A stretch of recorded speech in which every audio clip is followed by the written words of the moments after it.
Well, I'm just delighted to be here. The first word I got of this a few months ago, I said, that's a marvelous idea to talk about the Nicene Creed, the year of its anniversary, as a way of, establishing a deeper dialogue between the East and West. Your Eminence, thank you for your friendship over the years. We met a few years ago and we had dinner here at Victoria's in Rochester. And he gave me a beautiful gift of an icon, which I have right in front of me in my chapel when I pray my holy hour every morning. So I think of him when I pray every morning. So thank you, Your Eminence, for your hospitality and for this chance to address this marvelous topic in this marvelous place. Let me begin with a little anecdote. This goes back many years when I was working in the parish. And a gentleman who was a well-respected member of our parish community, I think he was a teacher in our catechetical program, came up to me and said, Father, I got a question for you. I always wondered, the creed we recite every Sunday, and we say, God from God, light from light, true God from true God, begotten, not made. Does that mean anything? Yes. And I said, yes, it means everything. But it's emblematic in a way, I think, that this central statement of our Christian faith that we celebrate the anniversary of this year needs to be reiterated. It needs to be understood more profoundly because it is indeed the standing or falling point of Christianity. This is where, in some ways, the great battle was fought in the year 325.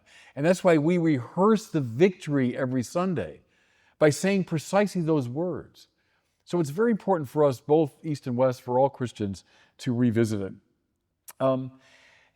Reflect first on the fact that Nicaea took place in the year 325. Long time ago, yes, but also, 300 years after the dying and rising of the Lord.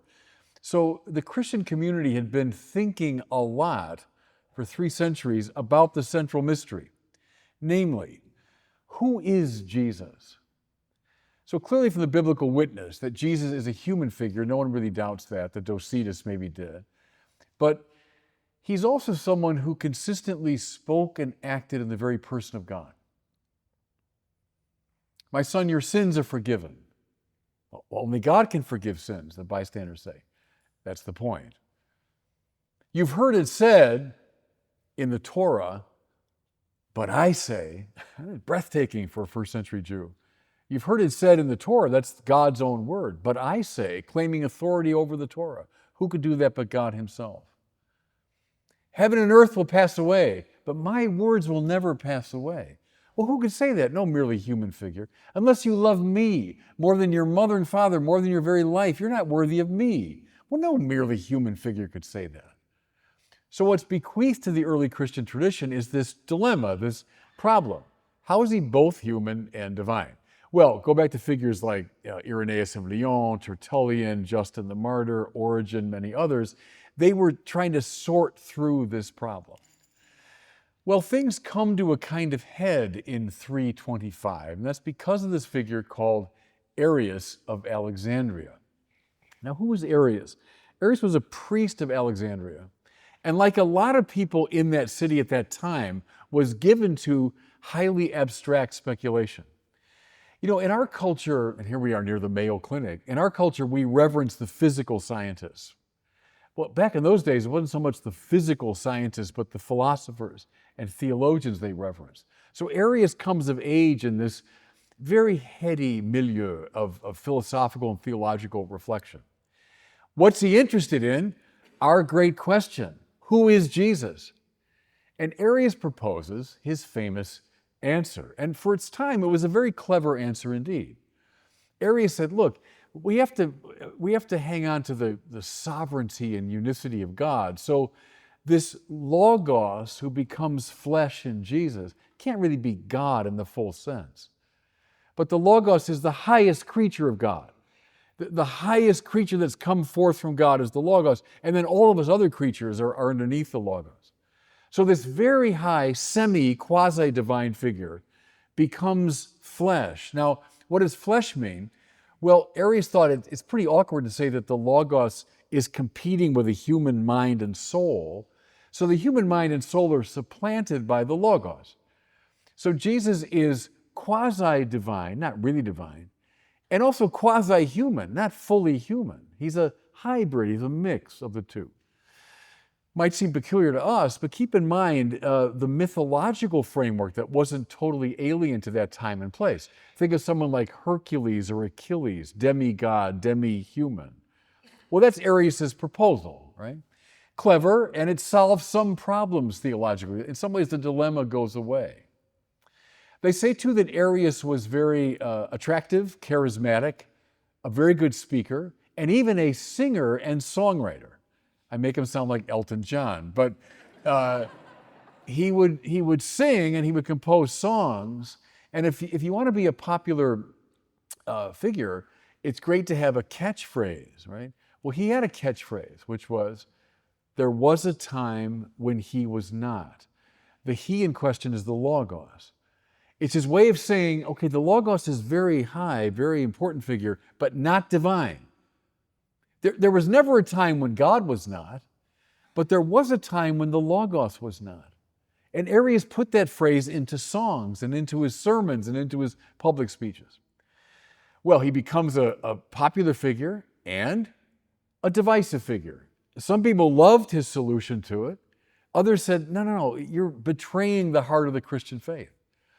So there were conversations, arguments, local councils held to answer Arius. But his views kept spreading outside of Alexandria to the wider Eastern Mediterranean world. Now, what's happening at the same time geopolitically? The rise of Constantine, right? So the Roman Empire had split kind of in two. There were Caesars of the West and of the East. Constantine consolidates power. He wants to be emperor of the United Roman Empire, has his new capital city in Constantinople, the city of Constantine, and his newly found Christian faith. He wants to be the glue that holds the empire together. What does he notice? Just when I want Christianity to be the glue that unites us, these Christians are fighting with each other about who Jesus is. So Constantine says, time for a council. Time for a gathering of bishops so that we can determine this Arian problem. Where did he gather them? Well, the little town of Nicaea, about 50 miles southeast of Constantinople. He wanted these bishops close to him, so he'd keep an eye on them. He sent his own court theologian, a man named Hosius, to watch over things. And so the Council of Nicaea takes place in the summer of 325, so exactly 1700 years ago. It was a gathering of about 200 bishops, and we have the list of who was there. There's a legend, that Santa Claus was there, that St. Nicholas, who indeed was a bishop at that time in a place called Myra, not that far from there, but he's not listed in the official list, so it's probably a legend. But the further story, that St. Nicholas was there and punched Arius in the nose. It's a great story. I wish it were true. Who knows? Maybe it was. But it is true that Arius himself came to Nicaea to argue his position. And throughout the summer of 325, they went back and forth. But then the Council Fathers took this decision, which we celebrate to this day. We repeat it to this day because we've intuited it is the standing or falling point of Christianity. And let me now just go to some of these famous words. And I think they might take on a deeper meaning as we say them now. What do we hear about the Logos from the Nicene Creed? That he was born of the Father before all ages. What's that? Wrong, Arius. You said there was a time when he was not. No, he was born of the Father before all ages. There never was a time when he was not. He shares fully in the divinity of the Father. Now, in case you missed it, he's God from God, light from light, true God from true God. Boom, boom, boom, if you want, right? Don't miss it. Arius, you're wrong, wrong, wrong. The one who comes forth from the Father, this Logos, is fully divine, shares in the divinity of the Father. And then we find this famous term. It says God from God, light from light, true God from true God. Begotten, not made. He's begotten, not made. I think of my friend from years ago saying, Father, does that mean anything? Begotten, not made. Well, it means a lot. In the Greek, genetos with two N's, two N's, as opposed to genetos with one. That's begotten as opposed to made. Now, what's the difference? Let me do just a little parenthesis here. At Nicaea, there was the Bishop of Alexandria. His name, of course, was Alexander. Alexander of Alexandria was there. With him was a young man, not an official member of the synod, but he was there as an assistant. His name was Athanasios. We know him as Saint Athanasius. He was a deacon assisting Alexander of Alexandria. And he was watching things very carefully at Nicaea. And it became for him the decisive moment. He spent the rest of his life, because he took Alexander's place as bishop when he died, he spent the rest of his life defending Nicaea. At a time when, trust me, after Nicaea, lots of people continued holding Arius' position. And Athanasius kept saying, no, no, kept fighting it. He writes a great text against the Arians in which he lays out the distinction between begetting and making. Now here it is. What's begotten comes from another. Okay. We say the Son comes from the Father. What's made comes from another. So we've all come forth from God, right? So in that sense, begetting and making are the same. What's the difference? What's begotten entirely participates in that from which it comes forth. What's made participates only to a degree. So, for example, do we all reflect something of God's being? Yeah. We participate to some degree in the to be of God, but we don't perfectly participate. Otherwise, we'd all be God, right? But the Son who comes forth from the Father perfectly participates in the being of the Father. Next distinction, what's begotten comes forth automatically, ineluctably, inevitably. What's made comes forth as a result of an act of the will. Does God have to create us? No, no, no. We're created because God chose to. Didn't have to, but He chose to. But the Son is not created. The Son comes forth automatically by a metaphysical necessity from the Father. That, Athanasius explained, is the difference between begetting and making. So the Son, begotten, not made. Now, dare I speak of St. Augustine in this holy Eastern place here, Augustine, whose feast day is tomorrow in the Western Church. Augustine, you say, well, give me an example of this. What's something that's begotten that I can relate to? Augustine's famous example is the way the mind can utterly know itself.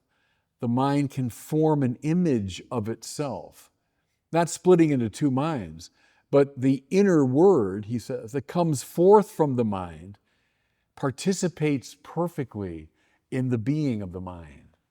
Ah, says Augustine, that's a model for the Trinitarian procession of the Son from the Father. So, but going back to Nicaea, that's the hinge distinction. The Son is begotten, not made. So he fully participates. And now this comes to our famous word. I think that's in the title of my talk for tonight. So he's God from God, light from light, true God from true God, begotten, not made, and then homoousios with the Father. Now we used to, when I was a kid, it was translated as one in being with the Father. Now we say consubstantial with the Father. In many ways, it's the central word of the Nicene Creed. It was made up for the occasion by Hosius, by the way, that theologian that Constantine brought. He proposed that kind of a neologism. Ousia means substance in Greek. Homo means the same. He's of the same substance as the Father. He's one in being with the Father. Consubstantial with the Father. Not two separate beings. Right? Two separate beings that would be different substances. But the Son, though distinct from the Father, begotten of the Father, is consubstantial with the Father. The Son is fully divine.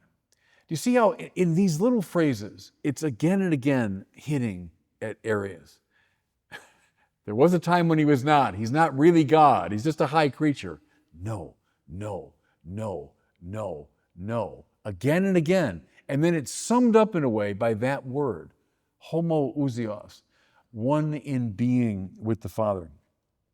You want to hear, this is a little bit of theological trivia, but there's a famous battle in theology over literally one iota. So after Nicaea, this debate continues, right? And so the homoousians were those that hung on to the Nicene doctrine. There were others like Arius that just said, no, he's not divine at all. But then there was a middle ground, the homoiousians. Homoi means of similar substance. Homoousios, same substance. So some say, oh yeah, Arius is not right, but I'm not going to go all the way to this one in being. That makes the Son and Father seem to be completely non-distinct. So let's compromise and say they're of like substance. The battle literally over one iota. This is the period after Nicaea, during the bulk of the 4th century, as the church is trying to sift its way through this language. Let me just bring this now a little bit to our own time. Go back to the 19th century. There was a great figure called Johann Adam Müller. He's from Tübingen in Germany. He began his career very much as a liberal Christian theologian. He was following Friedrich Schleiermacher, who was the founder of modern liberal Protestantism. Schleiermacher had a very low Christology. He saw Jesus as the man with the perfect God consciousness. So we all have God consciousness to some degree. We wouldn't be in this room if we didn't. And then saints have a really high God consciousness. And then Jesus is the man who had a perfect, like just perfect understanding of God. And that was Schleiermacher's Christology. Do you see it echoed in the 19th century? Do you see it echoed very clearly in the 20th century? Yeah, a lot of the people, frankly, that I read going through the seminary were Schleiermacherians. They would have seen Jesus as a kind of a high saint, someone with a very high consciousness. Well, Johann Adam Müller, as a young man, takes in Schleiermacher, believes him, writes about him, and then has a conversion. And he realizes, no. If that's all Jesus is, he doesn't save us. Now, in saying that, Johann Adam Müller, 19th century, echoes Athanasius from the 4th century. So Athanasius, contra mundum, they always call him. He's against the world because he kept fighting against the Arians. But Athanasius made that same argument. If Jesus is not truly human, then I'm not saved, right? But if he's not truly divine, I'm not saved. Because look, we're all great, but we're all in the same boat, as Chesterton said, and we're all seasick, right? We're all sinners in this room. We're all spiritual failures in this room. If I look to some merely human figure, I don't care how great he is, how great his God consciousness is, he's not going to save me. Athanasius and Johann Adam Müller both came to the same conclusion. Only if he is God from God, light from light, true God from true God, can he save me. This led Müller to write a text toward the end of, he lived only a short time, to about 42, but toward the end of his career called Athanasius der Große in his German, Athanasius the Great. He realized that's the voice that we need. John Henry Newman, one of my great intellectual heroes, just named a doctor of the church, right, a few weeks ago. Newman comes back from Rome. As a young man, he goes there and he realizes there needs to be a reform of the Anglican Church. And he says, what's needed is a new Athanasius. Right. Paul Tillich, 20th century Protestant theologian, born and raised in Germany, began teaching there, but then came to our country later in his life. And he referred to Nicaea as the Gettysburg of Christianity. It was the battle. It was the fight. If we had lost that one, we would have lost the war. Dead right, seems to me. If we had lost Nicaea, Christianity would have devolved into maybe a sect of Judaism or an old mythology or some new form of Neoplatonism. It would have ceased being Christianity. And I think, everybody, that's why it's important for us to gather here and to celebrate this great anniversary. Because we're lost in this room. We're sinners in this room. We're all longing for salvation. We cling to each other. That is not enough. If we really want to be saved, we have to turn to the one who is God from God, light from light, true God from true God, begotten, not made, consubstantial with the Father. Only in him do we find salvation.